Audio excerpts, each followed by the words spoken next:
Sa video ito ay tuturo ko sa inyo kung paano mag-register ng ibang phone sa GCash kung nasira na ang old phone na nakaregistered sa GCash. So ang una po natin gagawin ay open ang GCash app sa bagong cellphone na gagamitin sa pag-register. Then sunod, ilalagay nyo po dito yung mobile number nyo. So mag-uumpisa po siya sa 9, huwag nyo na pong lagyan ng 0. So pag nailagay nyo na po yung mobile number nyo, pindutin nyo po yung next.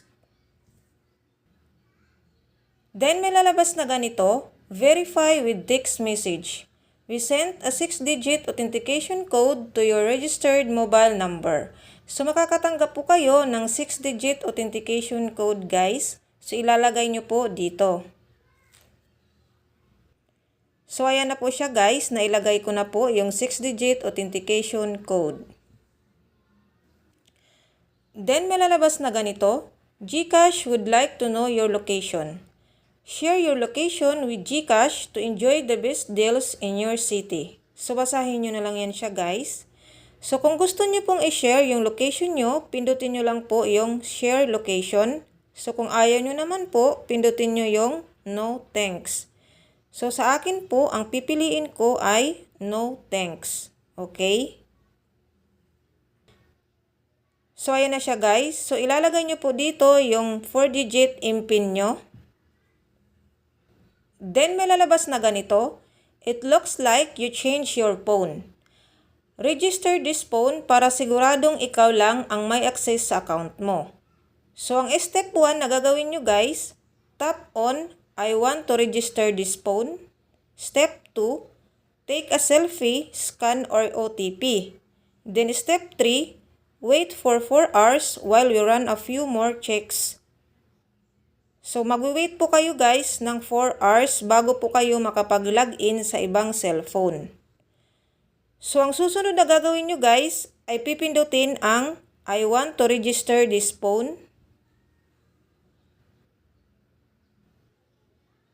Then may lalabas na ganito, take a selfie to verify your identity. So dapat guys, ganyan yung position nyo. Your selfie was collected when you verified your account. Make sure your selfie is within the frame and you're in a well-lit area. Remove anything on your face like a face mask or sunglasses. Then sunod, pindutin ang next. So ayan na siya guys, scanning. Then processing. Then may lalabas na ganito, for your safety, we need to run a few more checks to make sure it's you trying to access your account. Please log in after 4 hours. So mag-aantay po talaga kayo guys ng 4 hours. So makikita nyo po dito yung new phone. Then yung login at. So kung kailan po kayo pwede nang mag-login. So sa akin po guys, nag-register po ako ng bago kong phone 2:05 PM. So nung chinek ko po ng 6:05 PM, okay na po siya, nakapag-login na po ako. So ganun lang po kadali guys kung paano mag-register ng bagong phone sa GCash.